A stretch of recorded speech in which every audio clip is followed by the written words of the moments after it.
somewhat seriously for about 3 years. Okay, so my favorite type of riding, I would say, depends on the mood and what I'm going for. If I'm looking for a little bit of fun, a little bit of adrenaline, then it's gravel, which if you're in Raleigh, that really is just Umstead Park, which has enough elevation and twists and turns to make it really fun. But otherwise, if I'm really going for more stress release and kind of a meditative long ride, then I really love the greenways around here, especially I would say the Neuse River Trail, because you can go out and you can bike, up to like 70 miles without running into another car or anything like that, so it's great.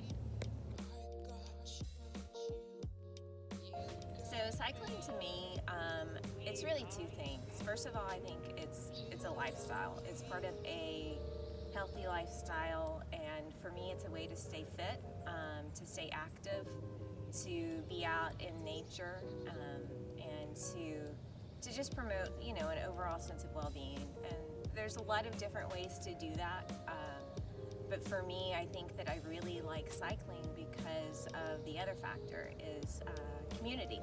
That really, you can go out to a bike shop or you can go to a coffee shop and see someone riding, and you automatically have something to talk about. You have something in common, and everyone loves chatting and talking about where they've been and what they're into and that sort of thing. But for me, working at bike races and volunteering, I've met so many people. Being part of the Crank Arm team, I have kind of like a family of people that I can go to if I have questions, if I need help.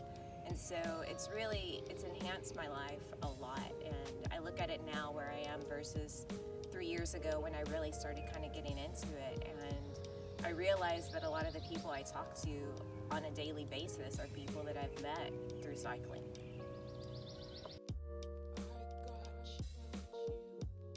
So for people starting out, first thing I would say is I didn't learn to ride a bike at all until I was 38. So it's really never too late. It might be kind of scary, but you get past it and you realize what you can do.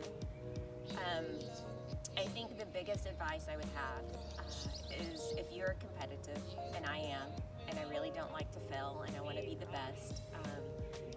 But if you are, then you really need to compare yourself to yourself.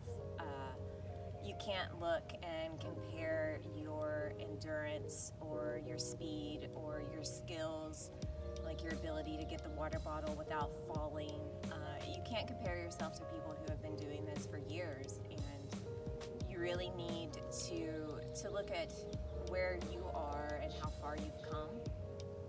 For me, using apps like Strava is great because you can track your rides, you can look and see your own PRs, and you can really see your progress.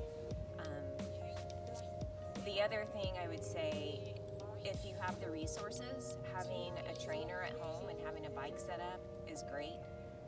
For me, it's great because it's just, I work all day and I can jump on it, and it's good exercise.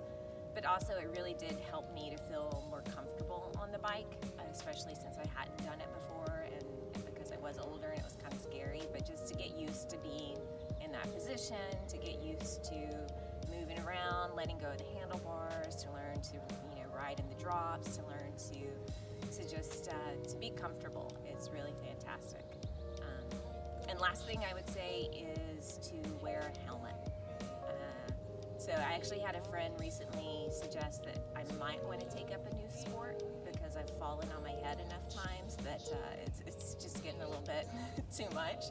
But I always had a helmet on, so could have been much worse. I got you.